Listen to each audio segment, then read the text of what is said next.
Hello! Hello, and welcome to Tabletop Terrain Talks, where we talk about tabletop gaming, terrain, and other nerdy things. So if you are a nerd, stay here and hang out. If you are not, get out. We just want nerds. That's all. We want nerds and nerds alone. I guess we can take geeks too. Can we take geeks? Geeks, nerds, nerdy geeks, geeky nerds. Something like that. All of those things we will accept. I'm sorry, I'm trying to figure out what's going on with my phone. I don't know. I'm good. So thank you for There we go. What, did we just get go live notification? No, I was just going in to listen to it. But yes, hello and welcome to today's episode. We have a ton of news. This was a surprisingly busy week for news. I think everybody was trying to get their stuff out the week before Thanksgiving. Well, we got Black Friday. We have Black Friday coming. We're one story that's about Black Friday, but I don't think we have anything else. No, but everyone wants to get, like, some of them, they have pre-orders that are now up and stuff like that. So. That is true. But before we get into TTRPG news, which is our funnest segment of the moment. I don't think so. I like this. Of the moment. Okay. Of the right now. This is the funnest moment of the right now. This is the funnest moment of the right now. Wait, now is this now the funnest moment of the right now? Oh my gosh, are we really going to play this game? So we have a couple of announcements. First of the being... Were you wanting to take it, or we didn't talk about that part? We didn't. I'll take this one. Okay, Scions, our persistent campaign has been moved from Tuesday nights to Friday nights. We are now doing it Friday nights at 8:30 p.m. Mountain Standard Time. So wait, is it standard time or daylight time now? It is standard time now when we have the 4 months of the year where we decide to be stupid. That's daylight. Right now we're in standard. So, we have our persistent campaign on Friday nights that we have moved because Tuesday nights was not working. Just like across the board was not working. What? Now it's standard time.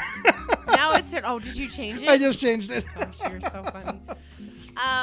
But Tuesday nights weren't really working for us. We're both full-time employees at different companies, and Weston starts his day at 5:30 in the morning to work with his colleagues in Russia. So... it wasn't working. We tried a different time and pre-recording. That also wasn't working. So we are live again. We are live on Friday nights. And with the live nature of the show, we have added a couple of new things into the show that are going to affect the outcome of every episode that you as the viewer can affect. There's going to be things like extra hero points that you can give to our players, or villain points, yes, which is a reroll on a D20. Any D20, you can reroll it. What other things are we doing? Well, so you can give +2s. Yeah, +2s. On rolls. You can give hero points, villain points. You can, if you have a name and you're like, I think this is a really funny name, that's true with Weston. Hi, Synth Knight. Hi, Purple Melon. Hi, Snowflake. We got Snowflake. Hi, Victoria. You're my little person.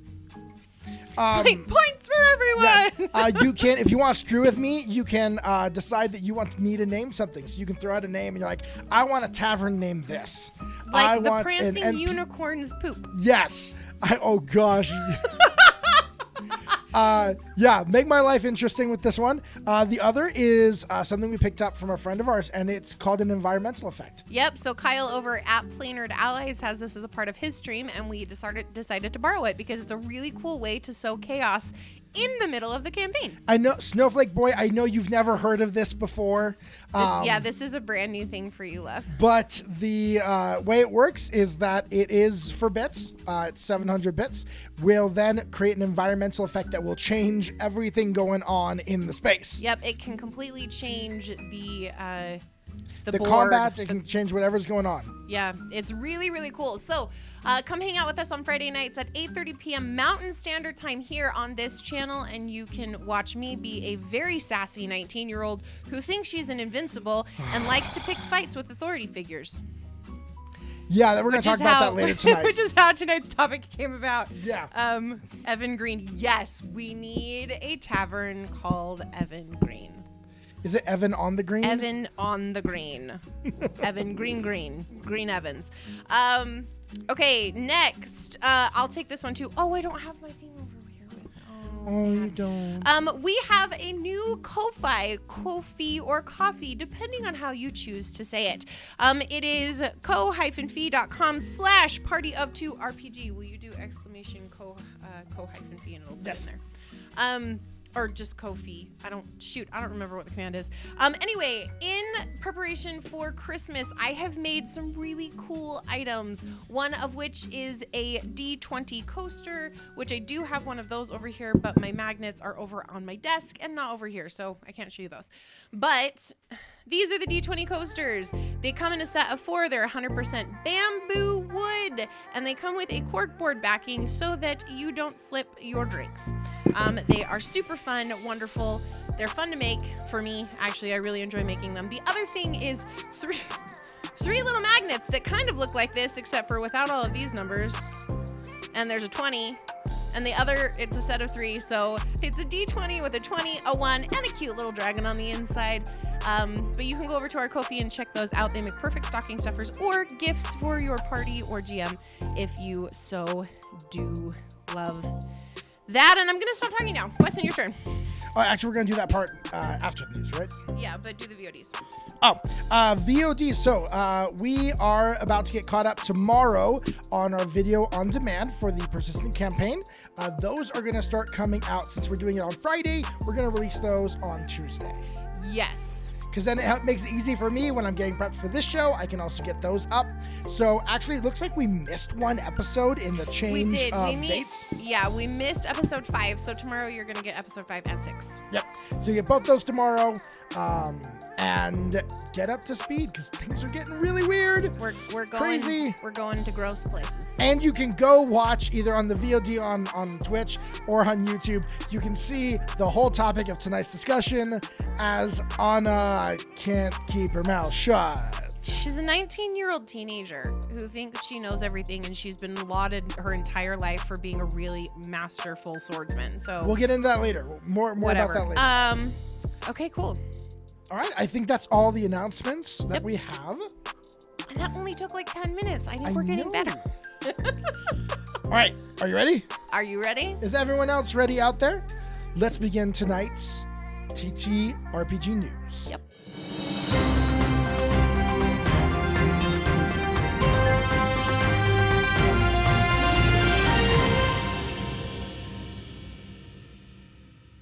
A little slow on that. Hello and welcome to TTRPG News. I am Hayley Bell, one of your hosts, and with me tonight is Weston Bell, who is also amazing. For those of you who are watching this on the VOD on YouTube, please know that you can join the conversation live on twitch.tv/partyof2rpg every Monday night at 8:30 p.m. Mountain Standard Time. Standard Time. Yes, standard time. All right, so for our very first news article for this week, it's actually something I'm super excited about. If you know anything about D&D, you know that the creator, Gary Gygax, and the home in Lake Geneva is a really big deal. Gary Con is there. There's lots of D&D themed things that happen there. And this is going to be the newest, with a finishing date for 2024 in alignment with D&D 50th anniversary. What? The Griffin and Gargoyle, a 350-seat restaurant, is being built and renovated in Lake Geneva. The thing that makes this really cool is it is complete D&D themed. Yeah. And they're hiring actors to play out a story throughout the course of the meal. Now, you can choose to just sit and eat and enjoy a meal in a castle themed restaurant, or you can get up and explore in between courses, learn the story of the adventurers who founded the restaurant, and interact with the actors who are staged throughout the restaurant. And you can find out the story of this is insane. It's so cool. So I've actually told Weston already, we are 100% planning a vacation there. Just to go to this restaurant. During GaryCon, this is going to be it's going to be ridiculous. It's going to be sold out nonstop. It totally will be. Is the application process for this? Okay, I want you to describe your D&D character for us or something like that. What's the process of getting hired? Would you be okay moving to Lake Geneva? if I got a job doing that. Hey, it doesn't matter where I work. I work online. That's true. I'm remote. So we may be moving to Lake Geneva. They have a couple of additional things besides the restaurant as a part of their feature. They have an axe throwing range named the Barbarian in the basement. Oh, jeez. A game store called the Library, which is behind a hidden door within the restaurant, and a steampunk-themed mixology bar called the Gnome Alchemist. Like I said, the timeline to open this restaurant is in alignment with the D&D 50th anniversary in 2024. Yep. So go look them up. So there you go. So 2024, GaryCon, you know exactly where you're going. Get it on your bucket list. Horizon stuck in SG. I'm sorry. Get it. It's okay. Get it on the bucket list. Hey, you can take vacation. Vacations can happen. They can. You've got years to save for this then. Yeah, you got 2 years. 2 full years to save for this. 100% doing that. Mm-hmm. Even though 2 full years for us saving D&D in a castle would also not happen because that's $5,000. But that's time for another night. That. Anyway, that's a discussion for another night. Weston. So we're all going to put it on our calendars 2 years from now. Everyone who's listening, we all meet up together at the Griffin and Gargoyle, and you can say, I found out about this place on TTRPG News. That's true. The Party of Two We RPG. get no kickbacks for this. We don't. You can just Yet. badger them. Yet. All right, next, we have got Black Friday coming up. It is Thanksgiving here in the United States, which means Friday is Black Friday, the biggest shopping day of the year. However, And- not normally the highest savings day of the year. Not what? Interesting fact. Throughout the years, Black Friday is no longer the most. It's like, okay, moving on. I don't even understand what you're talking Okay, about. moving on. But Amazon has a deal. There's actually a part of Amazon that's a get 3 for the price of 2. And they have different things up there. Well, right now, and for the next little while, they will have D&D 5th edition books available for buy 3. It's buy 2, get One buy free. 3 for the price of 2. So it's It's buy 2, get 1 free. one free.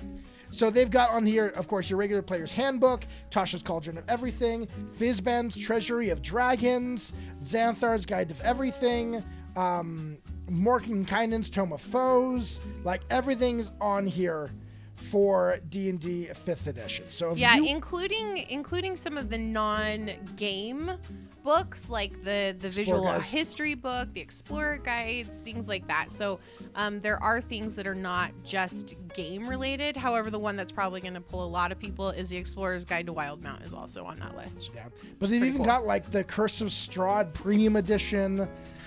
There is a lot of stuff on there, and it's buy 2, get 1 free. So if you are looking to buy some new books for either for yourself or for someone for Christmas, now is a great time to get some good savings through Amazon with that buy 2, get 1 free. Awesome. Next Go do it. next on our news, everyone's always looking for more TTRPGs, right? We Yes. need more. And you know what? Something that we need more of, my childhood, which means we need more G.I. Joe. Oh, I'm like, we did. Where are we? Is this therapy now? Yes, we need G.I. Joe. So the G.I. Joe role-playing game core rulebook is now available for pre-order. It is $55 for the rulebook. It is on pre-order. You're not going to get it till probably end of the year or next. I don't see an official date. Yeah, they don't have an official launch date, which is kind of sad. So you can get it through Renegade Game Studios. This is the same group that also brought us the Power Rangers TTRPG. Mm-hmm. So they are... Which is killing it. Well, they got the Power Rangers, they've got Transformers, and G.I. Joe. So if you are of my generation, if you, Hasbro has that childhood, well, guess what? You can have TTRPGs of all of your favorites right there coming out all through Renegade Games. So Super awesome. So if you have money, you now don't, because between the two for ones and the G.I. Joe, it's all gone. Just accept that. And the restaurant. 'Cause Yes. You're now saving your pennies for the restaurant. That's just the way it is. So that's now to you. Okay, so we had a huge reveal a couple of weeks ago with the creators of D&D Beyond now creating something called Nexus, which was going to be for Pathfinder. Well, they have expanded it once again. This last week, they announced that they are expanding Nexus for a 2022 release, probably sometime in the late year, of the World of Darkness. So this includes Well, it will start with. Yes, but this is going to include Vampire the Masquerade, Hunter the Reckoning, and Werewolf the Apocalypse. So they're starting with Vampire the Masquerade 5th edition, and they're going to be putting all of the books from the 5th edition into Nexus. So for those of you who don't know, Nexus is essentially D&D Beyond, but for other platforms. At first we thought it was just going to be for Pathfinder, but apparently not. You're giving me a weird look. What's going on? I'm getting a weird sound. Oh, are you guys getting a weird sound? Are Let you us guys know if you're getting getting a a weird weird sound. But yeah, so it's probably going to come out in 2022, late in the year for Vampire the Masquerade. If you are interested in this product, you can go to demiplane.com and put your email in and get sign up for updates and information like newsletter type stuff. Yep, so start with Vampire the Masquerade. They are currently working on Werewolf the Apocalypse new edition. And then the Hunters, the Vigilant, I believe it is, that's going to be a little while. Hunter the Reckoning. Hunter the Reckoning, thank you. Hunter the Reckoning, that's going to be a while. But as they get released, they will all be there in Nexus. Yeah, which is going to be really helpful because I feel like this is the first real system that we're going to be able to use that is probably going to have all the integrations and stuff like D&D Beyond has, so you can use it with your VTT. You can meet on the actual platforms. You're not having to meet on Discord or Zoom or wherever you were previously. You can just meet on the actual. They're even gonna have game rooms to where it's like, hey, we want to start a game in here. We started a game room. There's one spot left. Someone can just jump on Nexus, look for a game with spots available, and jump on.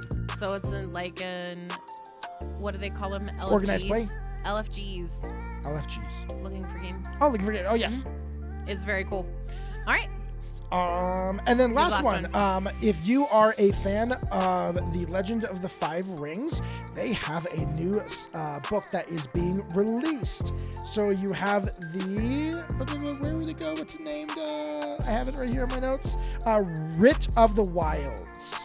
That is going to be coming out. It says, venture into the wilderness of Rogan and discover the secrets of the dragons. So this is a new additional area book. Going to give you new information, I don't really know because I don't play Legend of the Five Rings, but I'm sure there's new creatures. So if you are a player of Legend of the Five Rings, this has just been announced for pre-order. Yep. So go ahead and jump on and you can pick yourself up one of those as well for Christmas. Oh, and thank you, Gray_Jedi505. Thank you very much for the follow. Well, thank you for the follow. Okay, so now we are going on to our final little segment of TTRPG news. It's Indie Roundup.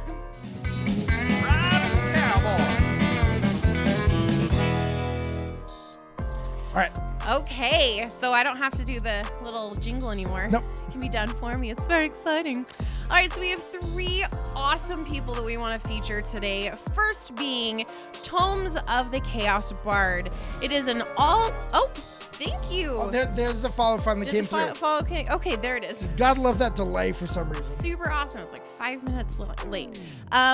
But Tomes of the Chaos Bard, it is an all-ages D&D actual play podcast where Saulam, I'm sorry, Abby, if I'm saying that wrong, the Chaos Bard and his sidekick Quill follow a group of heroes as they tell their tale. They have original music in every episode by D.A. Nichols, which is fantastic. It's super fun, and it's a very story-driven show with really good, clean, crisp audio. It's a really good show. The episodes are about 30 to 40 minutes long, so they're very easily digestible, and you can listen to them while you're just kind of hanging out in the house. And the best part of all, if you have kids, you do not have to worry about any language or inappropriate content. Yeah, we've got 3 little boys, and most of our actual plays, we have to keep headphones on while we listen to them. But with this one... Oh, it's pronounced solemn? Yes. Solemn. Oh, okay. All right. Good night, Snowflake. Good night, we love you. So you can go see, or you can find their podcast on every major podcasting platform and on Twitter at Chaos Bard Pod. Do that. I did. Okay, cool. Awesome. Oh, you did. There it is. All right. So next is Tormentus. So Tormentus is a video game, actually, and it is a build your own dungeon crawl video game. Ooh. So there are levels within it that are pre-made, or you can make them yourself and share with friends who all have the game as well. So you can have your dungeon master, if you wanted to, create the actual dungeon crawl, and then have players come in and play in that dungeon with you.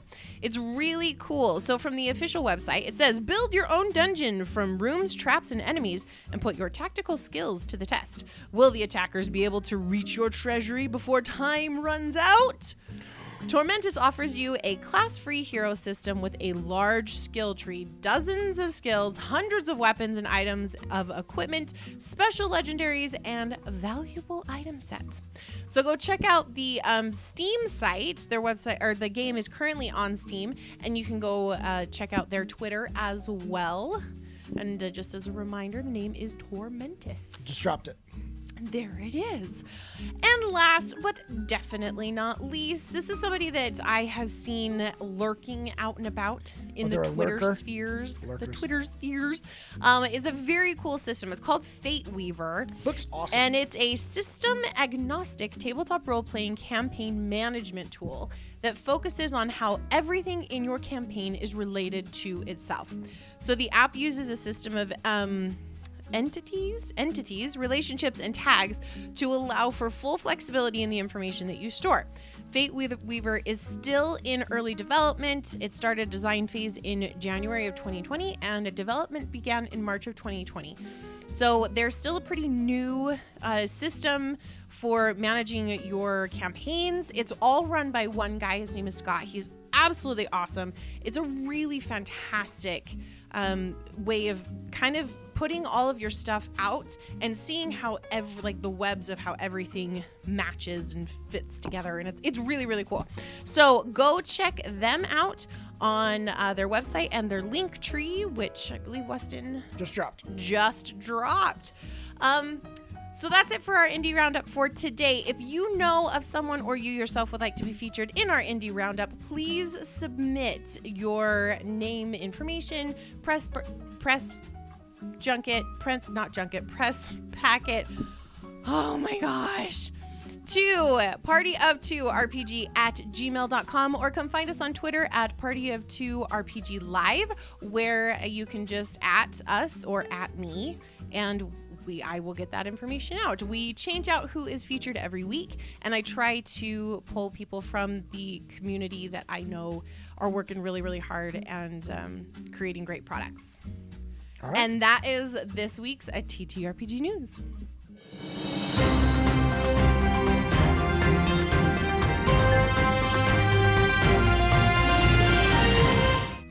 All right. And now, we're back.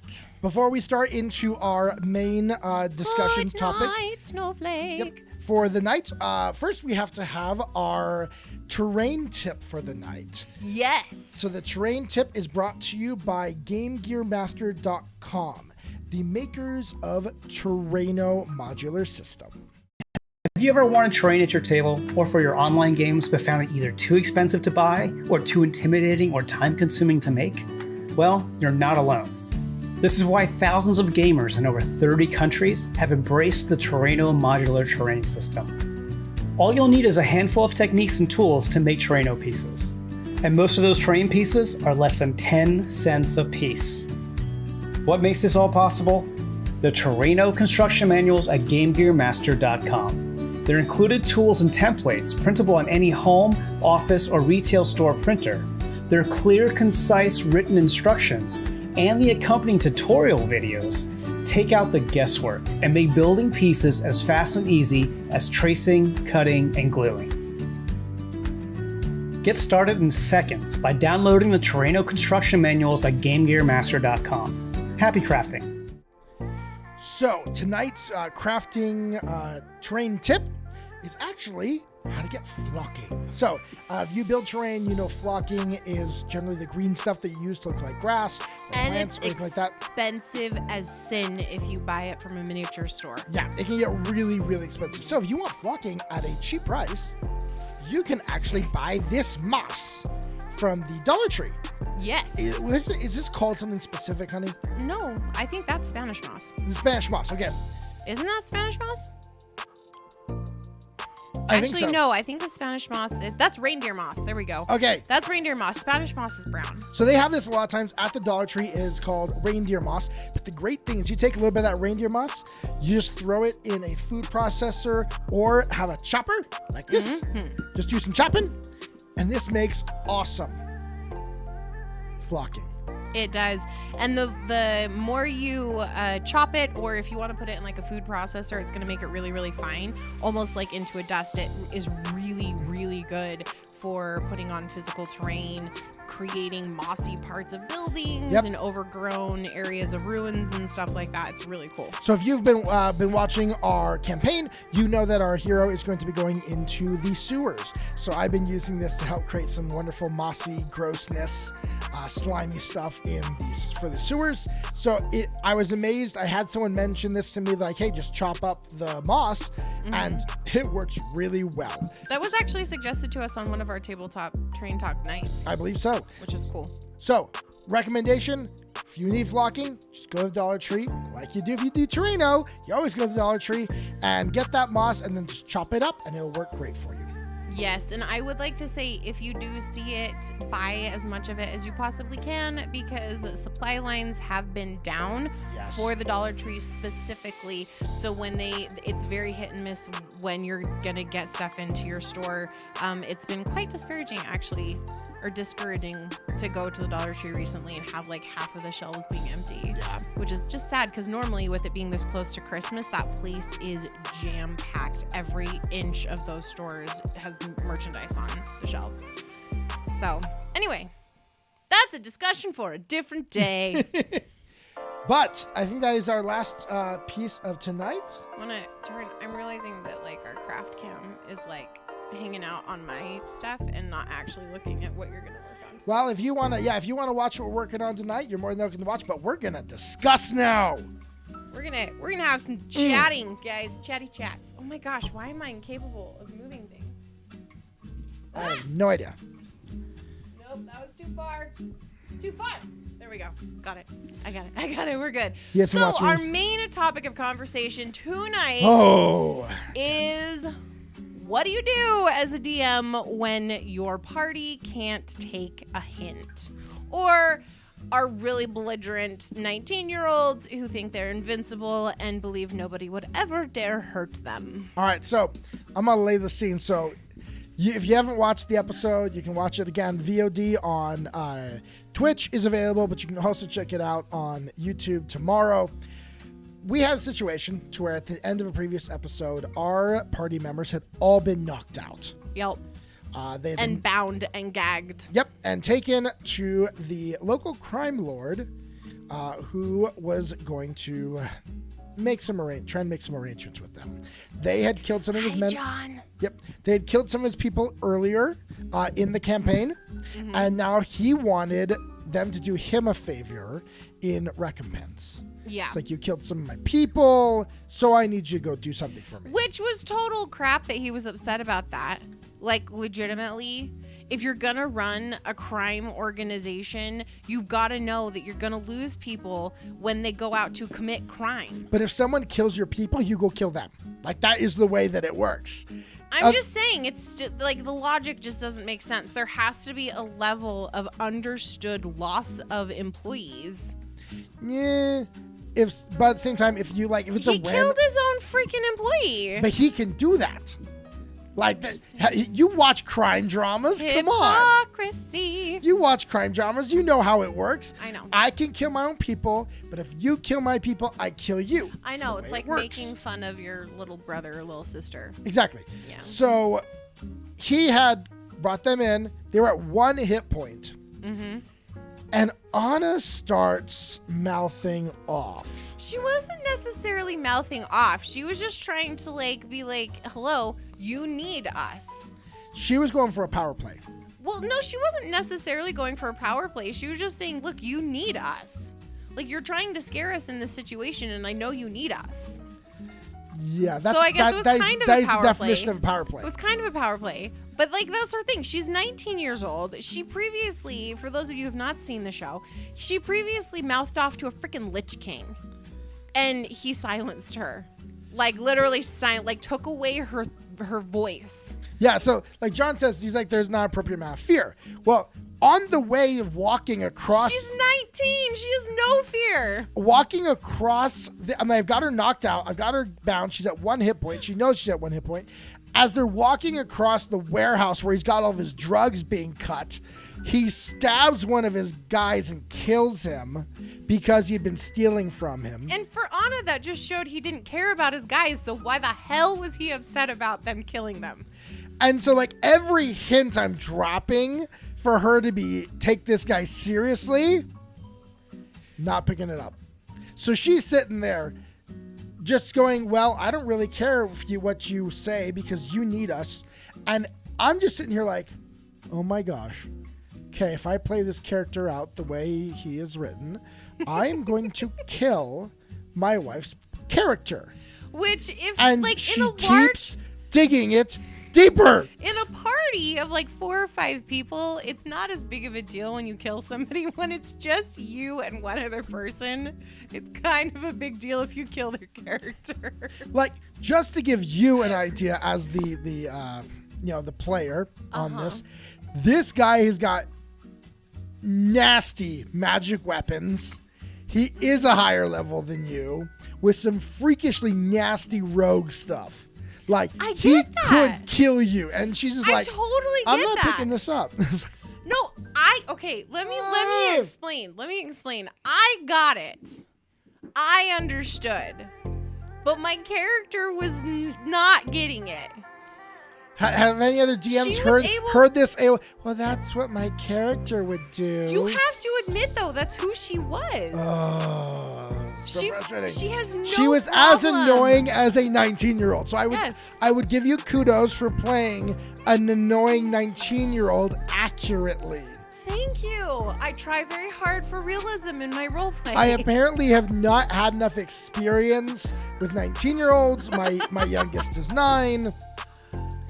But, my oldest is 9. So it's but this was a situation where I'm stuck in a position of, okay, if I play this out and you keep going, you're going to die.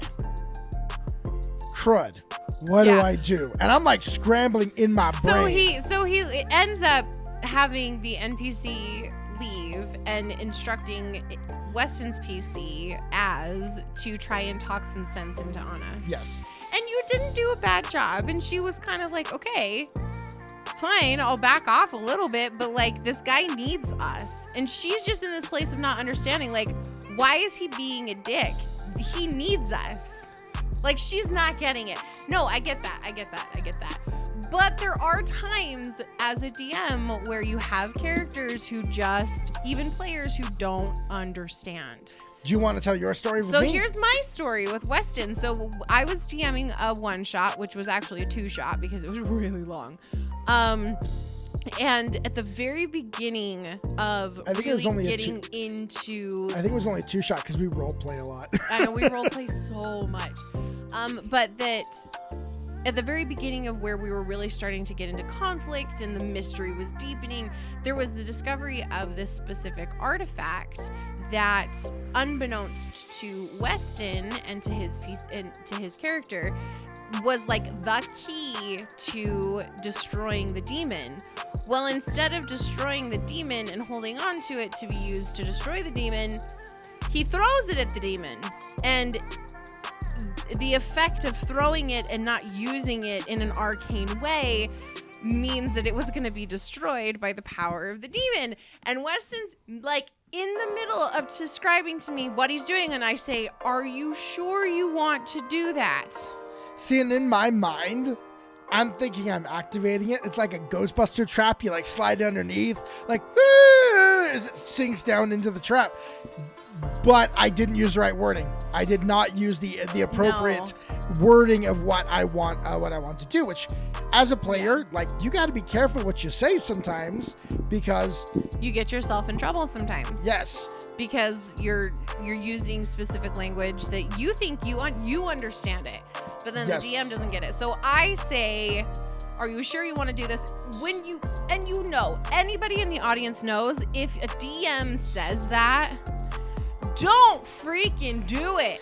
There's two phrases. One, are you sure you want to do that? Or the one made famous by Matt Mercer. You can certainly try. Those two are super fun. But Weston ended up throwing it, destroyed the bracelet that could have taken the demon out, and we all died. The end result was a TPK, and as well, this was the very first time I'd ever DM'd. Yes. So it was like, I felt really bad, like I had done something wrong, but in discussing it afterwards, we got through the pretty much the entire module. Like we this didn't was destroy the demon. This was the big bad at the end, though. And sometimes you don't beat the big bad. Yeah, sometimes the big bad jumps out the window into the courtyard and kills you. Now, this is one thing with a two-person game that it becomes a little bit harder in this, that you kill one party member in a campaign with 4 players. Okay, you can work them back into the story. It becomes a Molly Mock to Caduceus situation. It does. But when you've got one player, it's going to be a little bit harder. Especially when I know that as many times as I've told you, Ramon's like, great job. Thank you, Abby. I've asked you multiple times, Kate, can you create a backup character? And you refuse. I have full on said no. You refuse to create a backup character. Because Anna's my girl. So I will not roll a new character unless I absolutely have to. We've got a stream going. There's a storyline that's all built up. So like, if I kill you, not only do I create, then we can play Vampire the Masquerade. Just saying. No, I'm just kidding. But that is it becomes a even more difficult decision when you're with a smaller party. Yes, it does. Things become very small things become significantly bigger and blown to a much bigger proportion when there's just the two of you. So the question is, what do you do? What do you do when your players are doing something that you're like, I'm trying to drop some hints not to do that? Mm-hmm. And tell us in the comments as well of things that you have DM'd and done, or DMs have done to help you guys if you as a party are just not understanding it. Now, in this instance, I had 2 thoughts of what I could do. One, have him stab you to death, and then have Az heal you. Mm-hmm. Which probably would have worked. Are you sure? Because at the same time, it would have worked. The fact that he's bringing her back, for me, would just convince her more that he needs her, and so no. She what can it would have most. done, what it would have done, and I will tell you, this is what it would have done. She would have been compliant and done what he had asked, but she would have come back and rained hellfire on his ass later. She would have killed him and his entire organization when she got to a high enough level. And then there's also the fact, then I was like, okay, what else can I do? I'm going to threaten your dog. And that was like not okay. I'm going to threaten your animal companion. And all that did was piss her off. I know. Like, that didn't get her there is compliant definitely at all. Zero recognition of danger in this girl. Reminds me of our 9-year-old, honestly. Yep. A little bit. It's like, what? I'm the hottest thing that ever walked around. Mm-hmm. I know, but I mean, okay, so I feel like this brings into the idea that you as a GM need to know your characters, and you know your characters, like the players, yep, fairly well. And knowing how they're going to react to something as well as how the player will react to something. And I think that comes with knowing your party really well. So like if this is just like a sit down and a brand new campaign, the DM is not going to know that kind of stuff. They're not going to know how you're going to react to something. But if the one thing that's really nice about working with your spouse or playing with your spouse is that you do know how things would kind of play out. So like you can kind of know how I would react. But sometimes you get it wrong. Because like this one, like I was thinking, I was like, okay, how do I impose the idea of how dangerous this is? Mm-hmm. So I had a TPK, but it ended at, it's non-lethal damage. So you all are unconscious rather than dead. Mm-hmm. If you haven't seen the moment where Weston killed Bruce, knocked him out.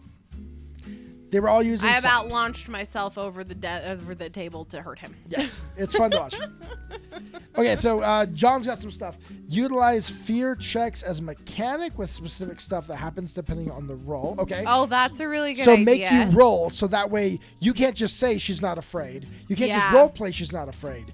You have to roll, and the dice can decide whether or not that can you're still afraid. come back to bite you. It still can, but it adds a layer that I think would probably be useful. See, I threatened, kidnap the thing the character cares about. That's what I did with Bruce. And she got pissed and doubled down on being a brat. She wasn't being a brat. She was just she was very, very like self-assured. Like, because she'd been told her entire life how amazing of a fighter she was. See, and I find this interesting that I guess you blow it up because honestly, GMing you among the Hell Knights, we never told you how great of a fighter you were. No, but but her backstory, which we had discussed, was that she was taken by a nunnery because she was such a good fighter. It was a specific it's convent. a monastic order of fighting nuns that worship Asmodeus. Yeah, and she was taken there specifically because she was a really good fighter. And then she was taken into the military because the convent was like, we can't control this chick. She's you a guys psycho. need to take her. And she was doing really, really well there, but same thing. She had kind of an authority issue and wasn't doing well with the leadership. And so she got basically told, we're either going to kill you or you're going to join the Hell Knights. And since she's a tiefling, they put her in the Order of the Gate. And anyway. Which I'm guessing, the more I learn about her, I'm guessing that she mouthed off a lot as they led her away. Well, yeah, I mean, that was the whole thing, is every authority figure she had ever had, except for Pharasma and her parents, she had no respect for. None. Yeah. So I guess what I could have done is had him kill you, then have a vision of Pharasma. Sounds like Catholic high school in my hometown, Our Lady of Perpetual Killing. Please tell me that's not really what the name was. I really hope that was not the actual There's name. no way that was John, please tell me that wasn't the name. I imagine not, but it's the idea. But that's the thing, is I should have had you die, then have Pharasma appear to you as your soul is now apart from your body. And given me a ripping. And give you a ripping and say, stop being stupid. Yeah. You little girl. That totally would have worked. Okay. Yeah. Now, but that is the hard thing. It's like knowing what your players are going to do is hard because you have to try and guess. And a lot of times they're going to do something completely different. The other thing is have someone that they trust, give them a little talking to. Yeah. Which was the idea I had. I'm like, okay. With Az. Have him have Az talk to her. And that, now I wanted to ask the question, do you think that actually would have worked, or was it, Weston's getting pissed at me, I better let this happen?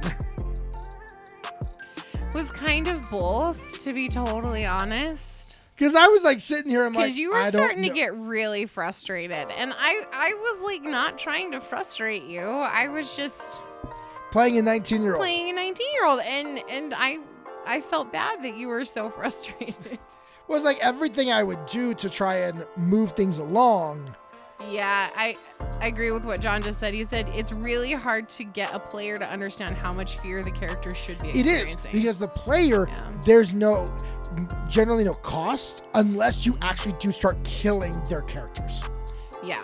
Well, and I know some DMs that will do stuff like that, specifically to create fear. Yeah.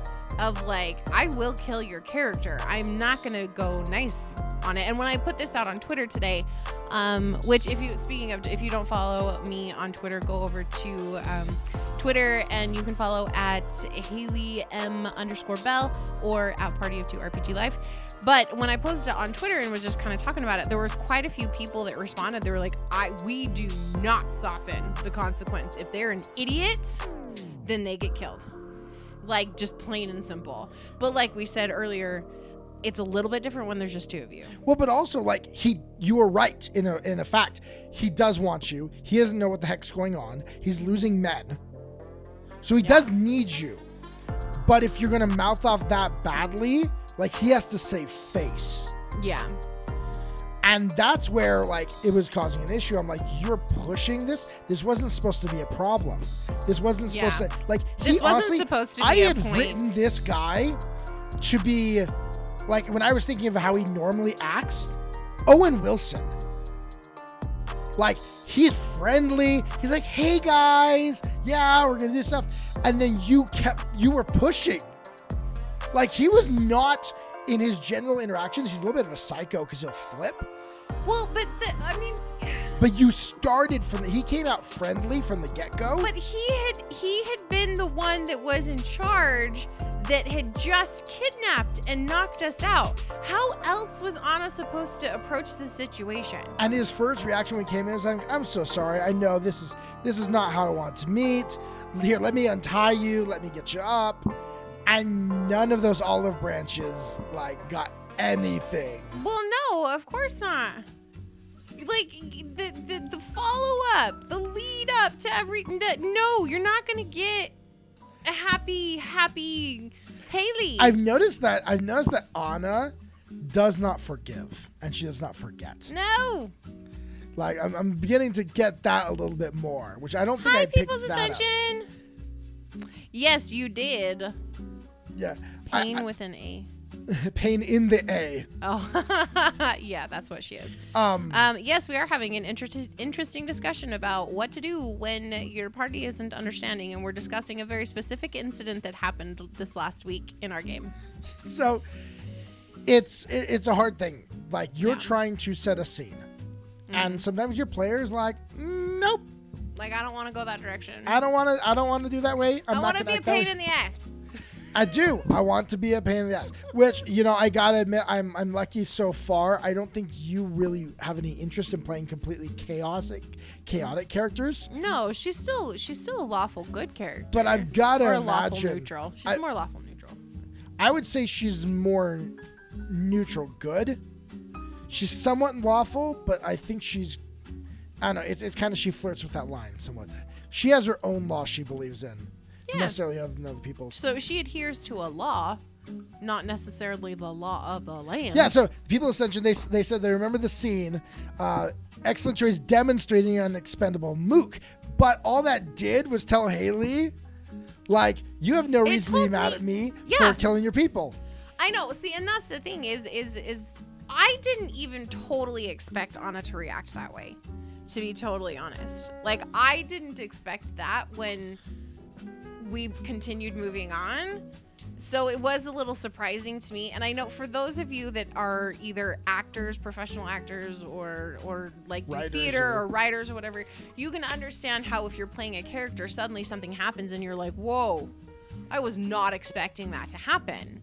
And so getting into the character's mindset and figuring all that stuff out, when she looked at the situation totally different than what most people would have thought of, like when the mob boss kills the worker to demonstrate that people who take stuff from him die. Yeah. What that did for Anna, all it did was tell her, okay, he sees his people as expendable. Great. So then why is he pissed off about two people that we expended? That's all she saw. I know. And this is the struggle, because I set up, just like he grabbed street urchin. See, that probably, honestly, would have been a lot more impactful on her than grabbing just like a random innocent. The hard thing She would have been much more receptive to a random innocent being hurt than a thug. receptive? Like to what he was saying, like you F around and find out kind of thing, or you deal with like what we're doing right now. The one difficulty with that is you were in a warehouse where justice people were. So, well, it's like any time that kids have been involved from the beginning of the show, Anna has had a very interesting reaction because they're all her little sister that she couldn't save. And so it's, you know, in this case, it's like, okay, what do you do? And so you got to start grabbing at straws a lot of times in that case, or you let you kill the player, you kill the character. Yeah. And, you know, we could have done that. It would have ended the session very early. Like we were less than an hour in the session. He would have not had any, there would have been no talking. This is one of the bad things about playing with someone GMing someone you're married to. And that you have relations with. Is, like I do that. I'm sleeping on the couch. So then legitimately, the cost I might to have the locked GM, you out of the house. Not the house, but the bedroom. The cost to the GM goes up a lot when you're married to the person playing the character. Oh my gosh. And there's nothing. Why isn't there a section about that in the Game Master's Guide? How to handle it. How to handle GMing your spouse or significant other. So it's like, oh my gosh. I know, Abby, you guys must experience that a little bit with your husband DMing your game. Is that it must be a little precarious every once in a while. Yeah, I mean, because it's like, shoot. It's hard, but I think there are a couple of avenues that you can do when you're in. It's also true. Like the people in Ascension said, also when there's more players, there's someone there is going to pick up on this. Yeah, and they would more than likely shut her down and be like, shut up. You are causing problems. But I think when you're working, not working, I keep saying working. Apparently I work on the brain. When you're playing with, a significant other or a spouse or somebody you're really close to, I think it's totally fine for you to, as the DM or the GM, to kind of step up and say, hey, okay, you're not getting this, so I'm just gonna tell you. Like, this is what's going on. And I think about that specifically with things like puzzles or traps or, those types of mysterious things that the party has to work out if they're not getting it. And I've actually told you this before. Like, if I'm not understanding something, I don't have somebody else to bounce off of to try and figure something out. I need you, if you can tell that I'm floundering with something, I need you to point me in the right direction. And this is where having a NPC that is a party member can really help. No, John, we can't do sexy time after gaming sessions because it's so late. We work on a schedule. Thank you very much.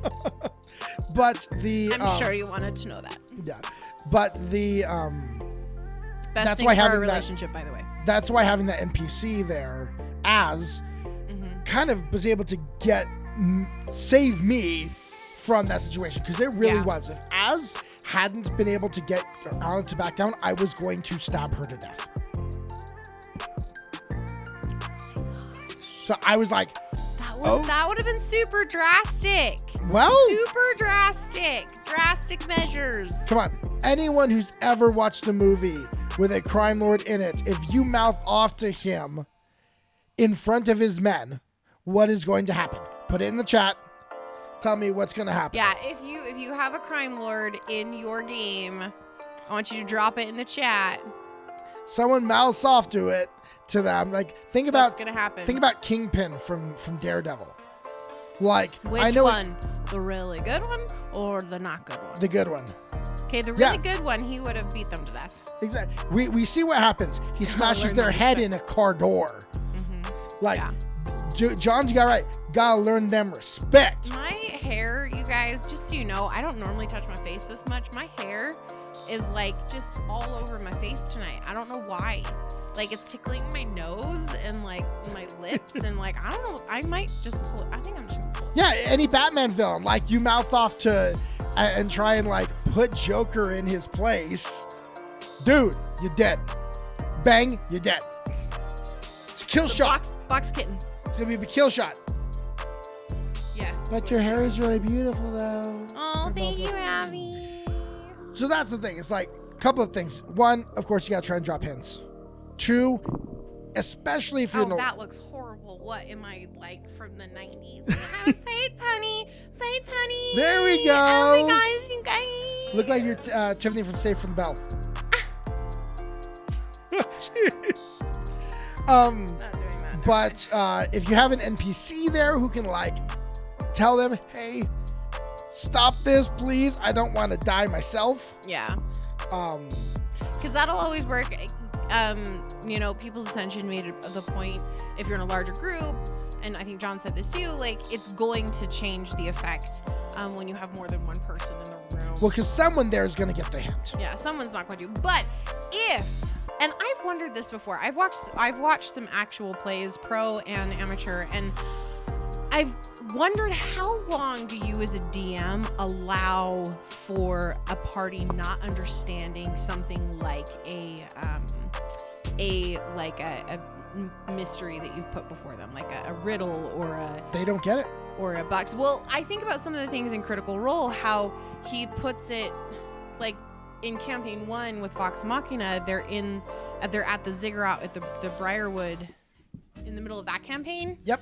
And they have the like glass things that go down, and they're trying to figure it out, or like when they're trying to figure out the name of the Sphinx. Yes.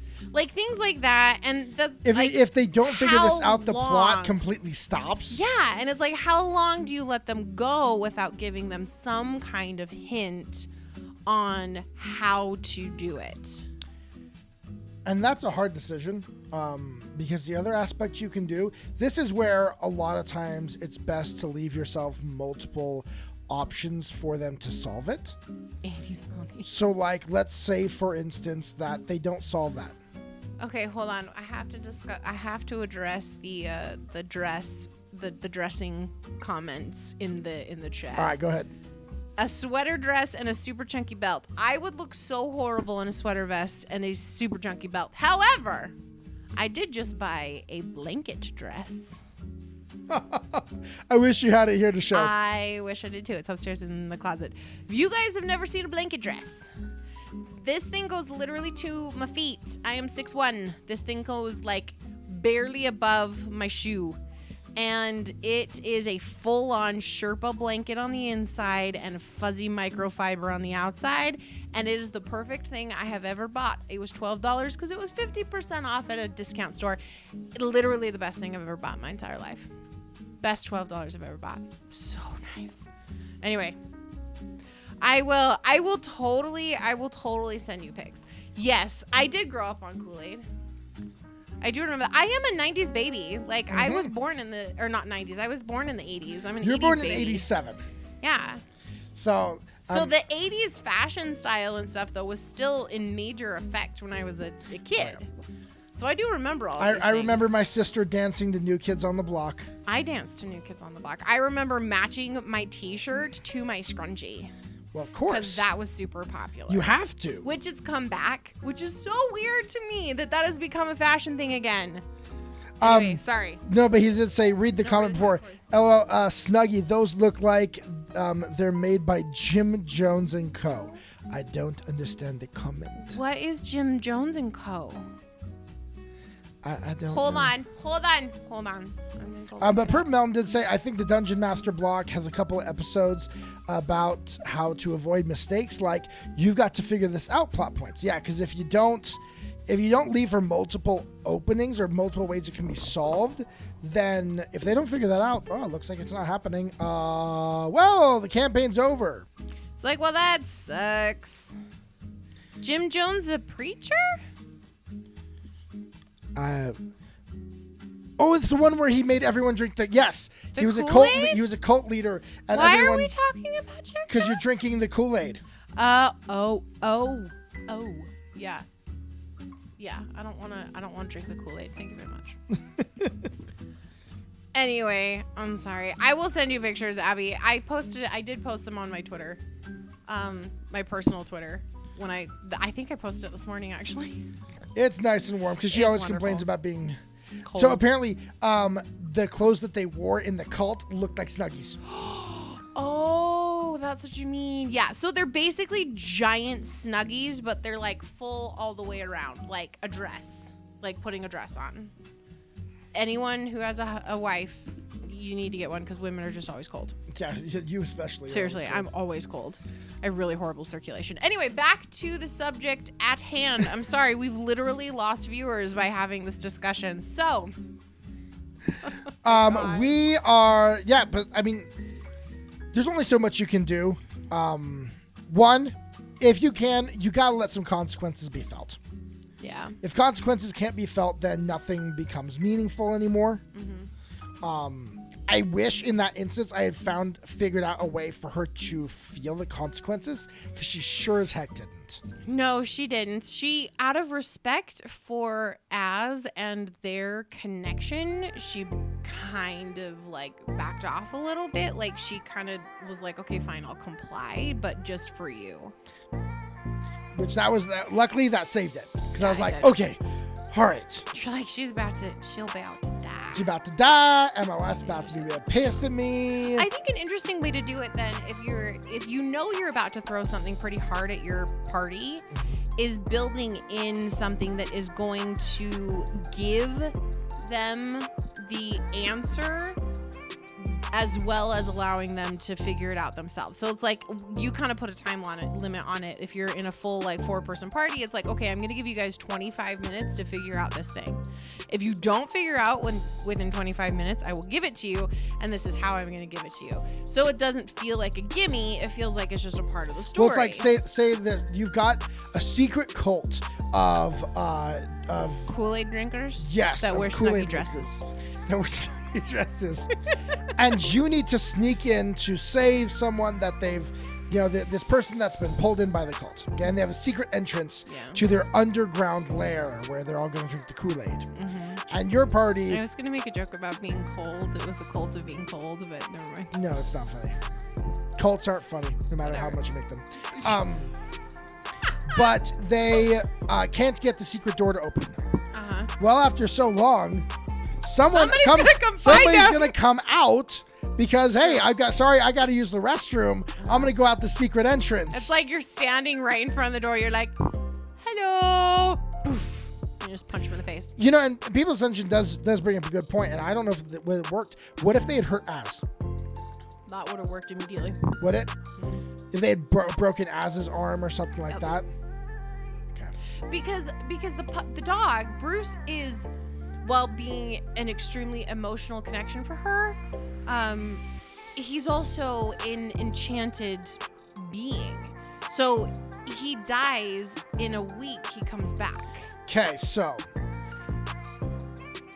and this is where it's difficult to get the right messages from your players from Jim, because the week before that, when I knocked everyone out, you were pissed about Bruce, so mad. not about Az. You didn't care a lick that I knocked Az out. You noticed, though, that I didn't ask you about how Bruce died. I asked you about how Bruce disappeared because I knew he was going to go into the ether, into the astral plane, reconnect, and then come back to me in a week. Yeah, but I mean, like, you as the player And I character. knew I was about to die too. Like, we died. Both Az and I died. I didn't die. Both Az and I were knocked out in the same round. Yes. So, like, I didn't have time to be pissed. No, but if you watch that whole sequence, I'm like, dude, you're not getting sex. Like, I'm so mad at you. That was like the whole thing. But then all week long, she talked about how I killed Bruce. Well, he did. She never once talked about how Az can killed take Az. care of himself. Yeah, exactly. So then my natural reaction was threaten Bruce. But it would have been different because Anna knew in that situation. I'm sorry, we just talking about our own game, you guys. Sorry. Anna knew in that situation that, like, they were all going down. And I knew you were not going to do an actual TPK.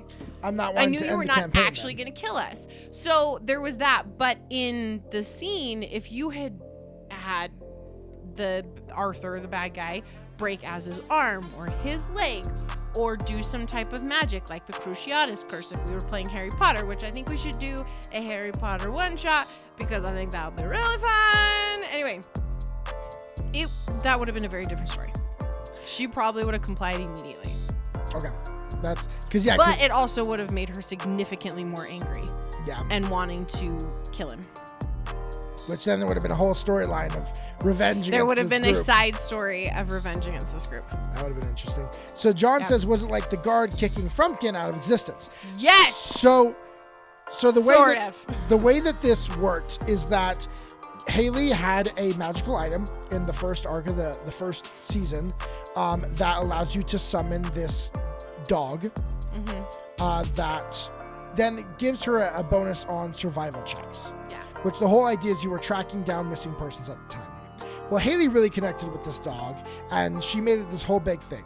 And his name is Bruce, based off of an internet famous Cane Corso named Bruce Wayne, and it's very cute, and they're big Cane Corsos with big old droopy faces. And so, eventually she decided when we to own a take... farm, we're going to have a Cane Corso. Yes, she decided to take a feat as a champion because in Pathfinder, your champion can actually have a animal companion. Yeah.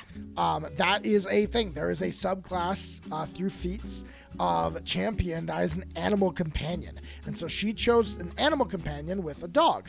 So the way I made it work into lore is that as bound this dog from this magical item to her, and the way it works in Pathfinder is once your animal companion dies, it takes you a week of downtime to bring them back. Well, yeah, so they basically go to the ethereal plane. Well, no. In the game, generally, it's your animal companion dies. This is without and then you guys spend a week of downtime to train a new one. I think that's kind of clunky for a storyteller standpoint. Like, okay, you had this deep connection with this bear. Okay, well, guess what? You got over that real fast, and in a week, you picked up a new bear. It's like, that doesn't... I just need a new trinket. It's fine.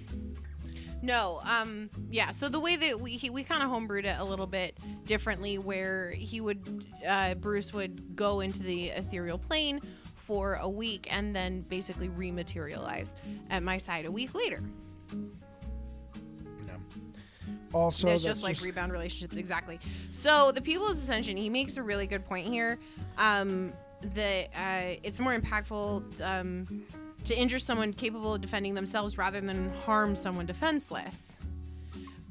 And I actually would agree with that, because in this position, if they had hurt Az, me knowing how capable he is, and then them hurting him and me being powerless to stop it would have been very impactful. I don't get that. I'll think about that. Yeah. I see that. Okay. I see that, but yeah. Because anyway. They were both at 1 hit point, so it's like anything that they did, boom, they're dead. They were gonna be unconscious. With a plus 18 on his attack roll. Freaking toe. With a plus 18 on his attack roll for Arthur, like, yeah, you're getting that. It was a plus 18. What level was that guy? Yeah, he's 9. Okay, no, that tracks, because mine's plus 13 right He's now. a 9 mastermind rogue. No, my plus 1 silver striking rune sword though is a plus 18 to hit with my sword to hit. Yeah, that is. Yeah, which if you Pathfinder is not a bounded system. It's not limited to 20 being the max for a lot of things. It like can go up to 50s, 60s. Don't know why I typed good. Not really sure either. I was reading that comment. I'm like, what? I was like, John, you know, making sense. But yeah, in Pathfinder, you go up way higher. 20 is not the cutoff. No. Like there are ACs in that are like 60 and stuff like that in Pathfinder. It's like that meme that was running around Twitter for a little while that was, or not meme, but the thing was like, did it hurt when you blah blah blah, and dealing with it's like, did it hurt when you rolled a like rolled a nat 20 with a plus 18 and still didn't hit. Yeah. Like that kind of a thing, which in that instance, then the creature is way too high because that means you could never hit them. Although if you're on that 20, it automatically bumps up. That's true. But yeah, I mean, success, like she's saying, if she sees Az is strong and watches him get wiped hard, she'd be like, gulp. Yeah, no, exactly. And it wouldn't even be gulp for herself. It's that she would comply to protect Az because she knows that Az is not going to just rematerialize to her in a week. Well, and that's the thing is, like, from the comments you'd made to me throughout the week, it seemed that the killing of Bruce was a more impactful thing. It was impactful. It would have been more impactful than the killing of Az. So then, Az and I went down like boom, boom, like right after each other. Yes, but it's what you said between sessions.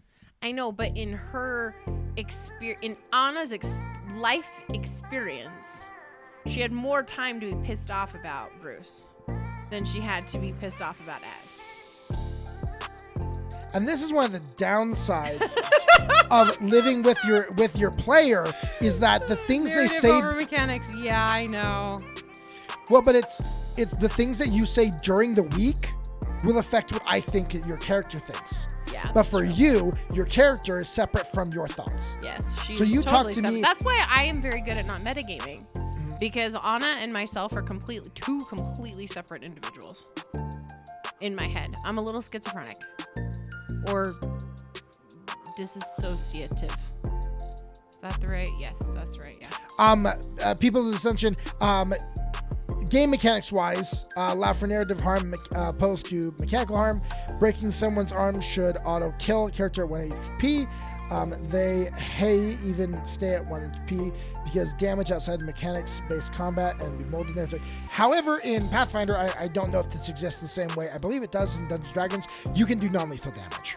And even at 1 HP, non-lethal damage doesn't kill them. Still not kill them. Yeah.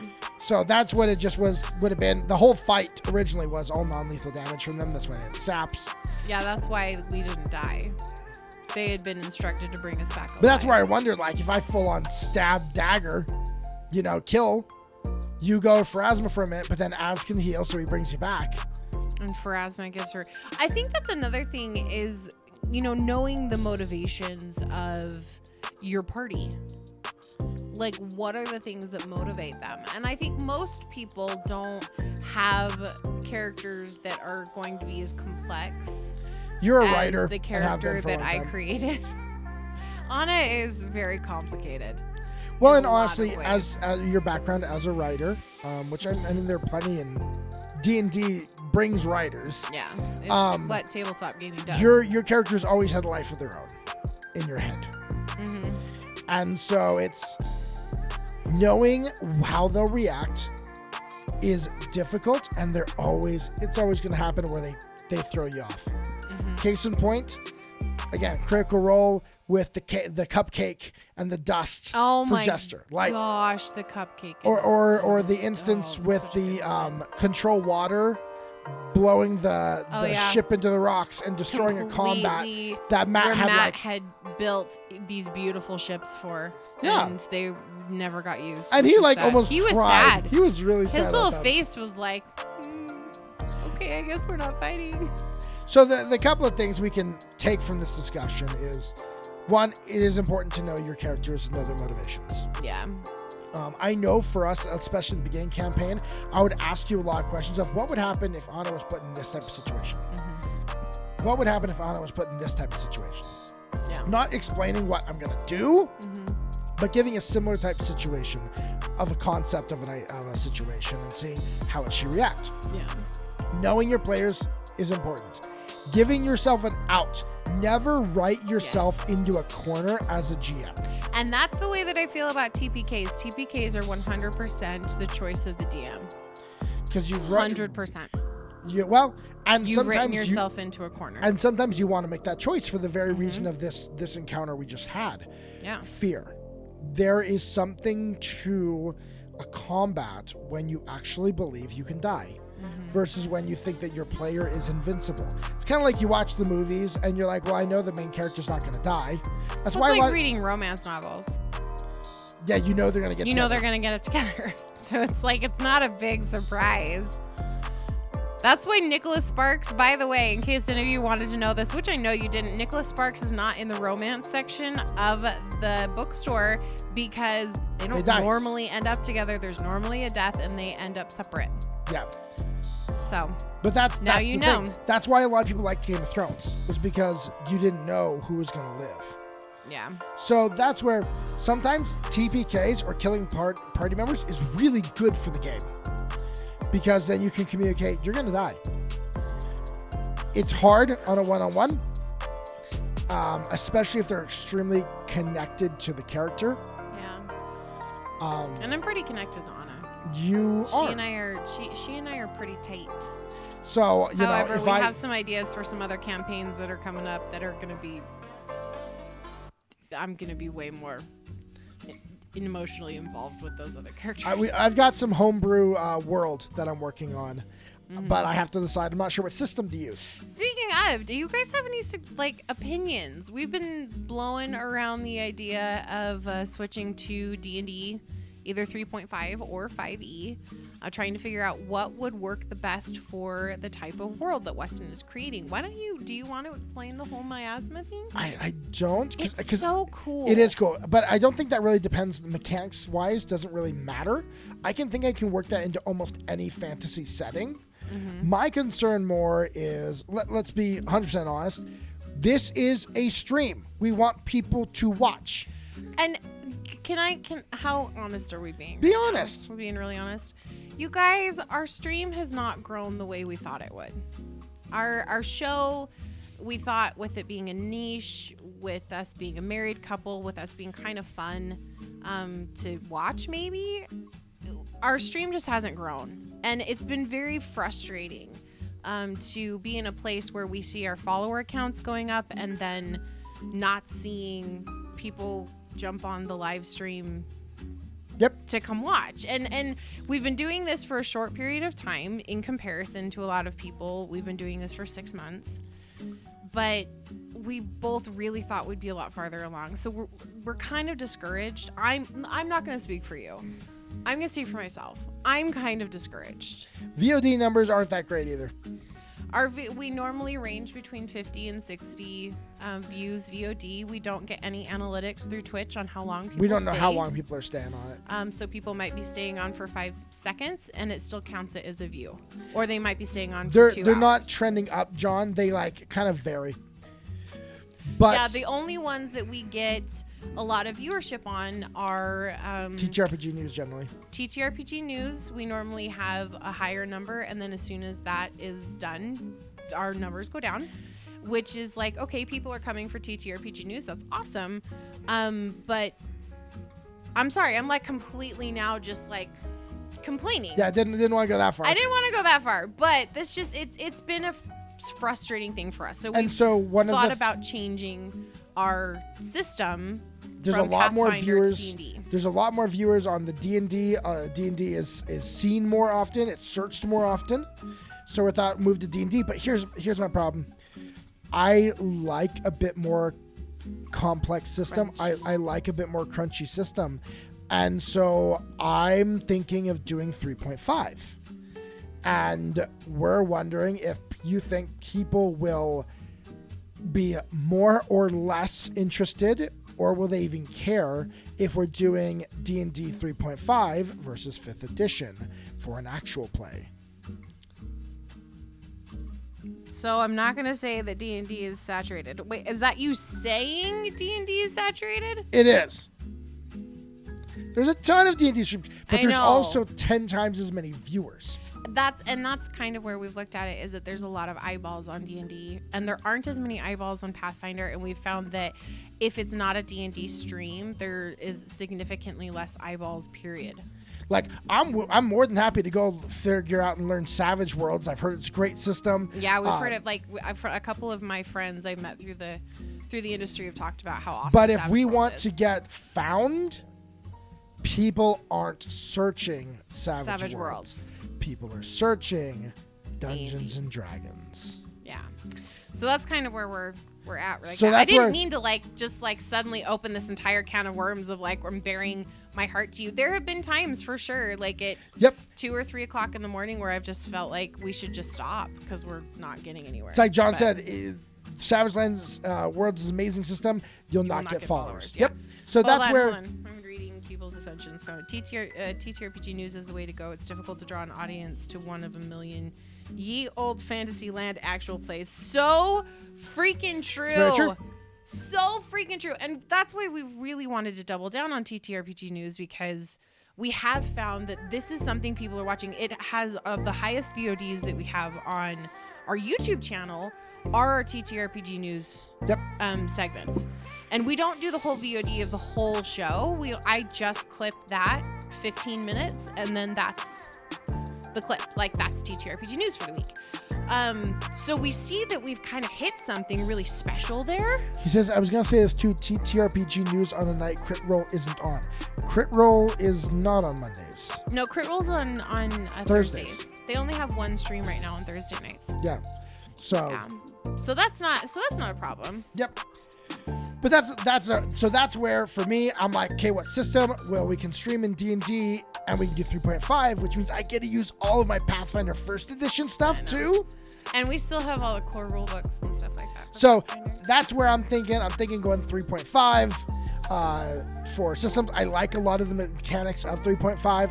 I like that you can use, I think it's called Sunder, and you can use Charge and all that regardless of your skill sets. Because everyone who's going to fight should be able. If I'm a wizard, I can still run at you. Good. I can still run at you and knock and run into you. Smack you in the head with a stick. Yes. The wizard stuff. I told you to take the wizard stuff. Gandalf be whacking with that thing. I swear Gandalf's got a level in fighter. No, So if you guys have an opinion between 3.5 and 5, it sounds like to me with what Weston just said, we're doing 3.5. I don't think there's anything that could really sway you to do 5 at this point. There's plenty that could. I'm still at this moment. What? At this moment, I'm doing the world more. I've got to spend that's time on true. the world because I can throw any system on top of the world. I've got some. That's why I switched focus to my RPGs Undercover series. I also don't think my D&D drama series is coming back. Oh, really? Yeah, Yes, because exactly. I've jumped on your night. streams a couple of times when you've been doing your RPGs. And you should go check out the RPG that we featured this week, actually. It's called Tormentus. And it's a classic dungeon crawl builder. So you can build your dungeon crawl and then play in it and stuff. It's pretty cool. I got a question for the People's Ascension. I know there's a lot of fans of 3.5 over 5e. Do you think that people of the older playing generation would be a draw for them to have an actual play that's 3.5? Mm-hmm. See, would that there's be a purple draw? Mouth. I think there's a lot of oldies would love you to do 3.5. And sometimes, however, my podcast mostly. Podcast is, and that's where Pathfinder definitely a lot more people do it in podcasts. The most famous actual plays in Pathfinder are podcasts. Yep, they're all podcasts. And they all started as podcasts. And my screen I don't know why my camera decided that focusing was not a good idea. Or stuck with second. Really, John? I'm surprised all the way back to second. 2.0? What? I don't think I can do that. That's too old. Well, and it's very different. Second edition is very different than third edition. Too, is that second and third are drastically, they're basically two completely different games. I mean, older players. Well, and that's the question also is... Oh, come on, John, you're not that old. A lot of older individuals don't know Twitch, but they would do YouTube. They would do YouTube. And that's one other thing that we've thought about doing is switching our actual play stream, the live stream, to YouTube. As opposed to Twitch. We'll keep D&D, TTRPG news here. This will always be tonight, not tonight, but Monday nights. Well, now you guys get to just hear all of the conversations that we have with each other. Our defined demographic is mostly males between the ages of 18 to 45. Well, and honestly, I think we're wanting a bit more older generation. Yeah, we are. The We're younger interested generation in the likes to older bring generation. politics into their games. We'd prefer to just play games. The only politics we really care about is the politics of the world we're working in and playing. YouTube's dog with video on demand, but they're not dog in live stream. Live stream, they're still starting. They're starting. But they have pretty much adopted everything that Twitch has. And there are massive, like huge streamers that are going over to YouTube gaming. And like they're leaving Twitch because Twitch has absolutely zero discoverability. Like literally none. So, and YouTube has way more because you click on, you see a video in your recommended or your shorts and you click on it and then you can go to that person's page and you can subscribe and then you get notifications when they go live. And you can also find out when you're on stream in recommendations. Like it'll show up, your live stream will show up in recommendations for somebody else, where on YouTube or on Twitch, it doesn't do that. I have watched countless hours of people debating the merits of Twitch and YouTube trying to make this decision. She's watched a lot of them.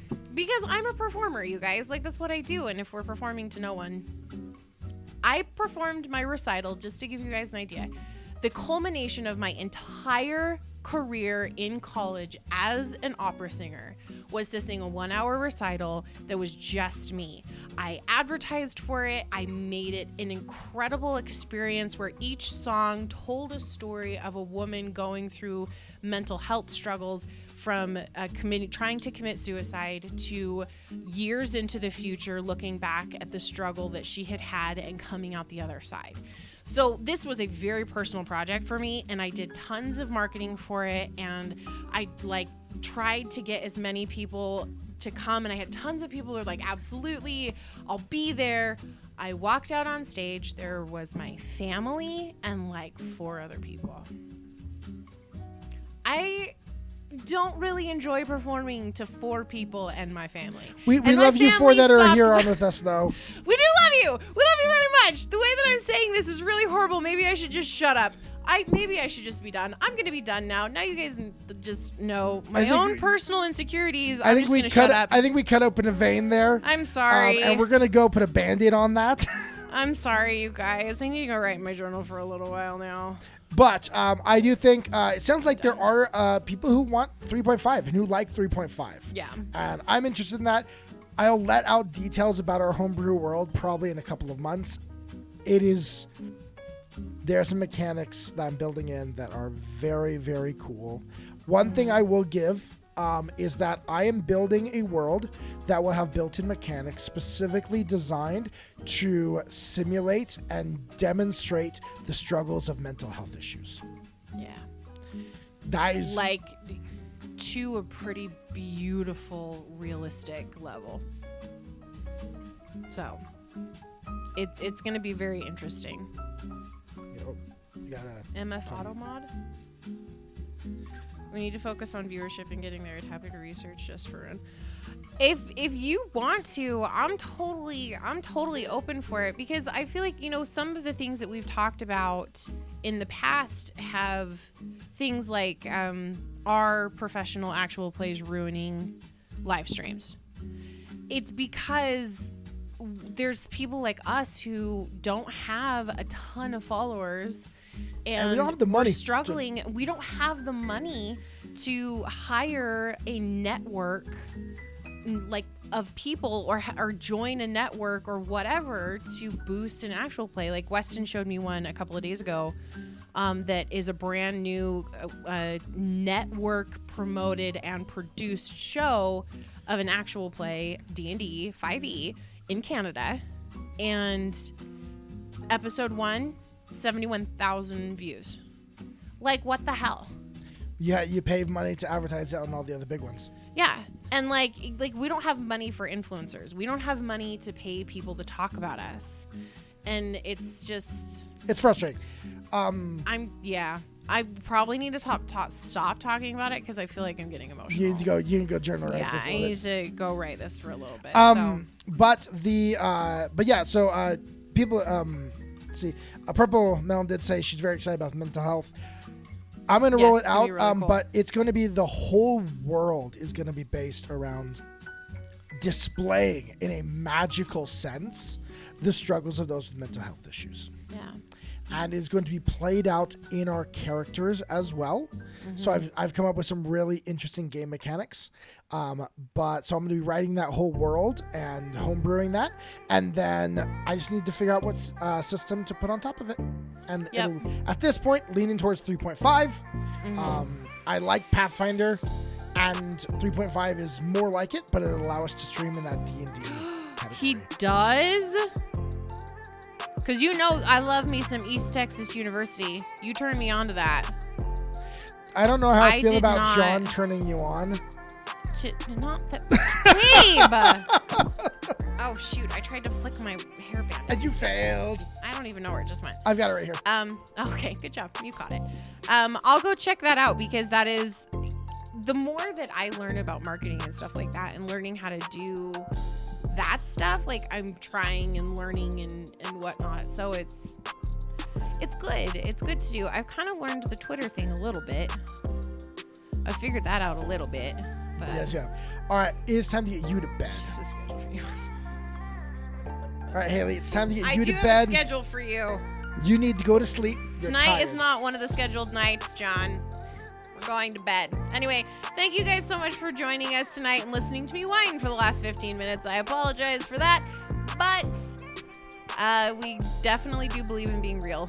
Yes, we do. On our channel and talking about real things and real situations. So, just as a reminder, our actual play is on Friday. It's still here on Twitch if and when we do make its change to YouTube. Trust me, we will be advertising that for weeks and weeks and weeks before we actually do it so that everybody knows where to find us. It'll probably be at the start of our next campaign. Yeah, it'll probably be the start of our next campaign, which will not be coming for at least another 6 months or so. Maybe. Yeah, I've got it right. Between 4 to 6 months, yeah. Give me lots of time, some holiday time off to write.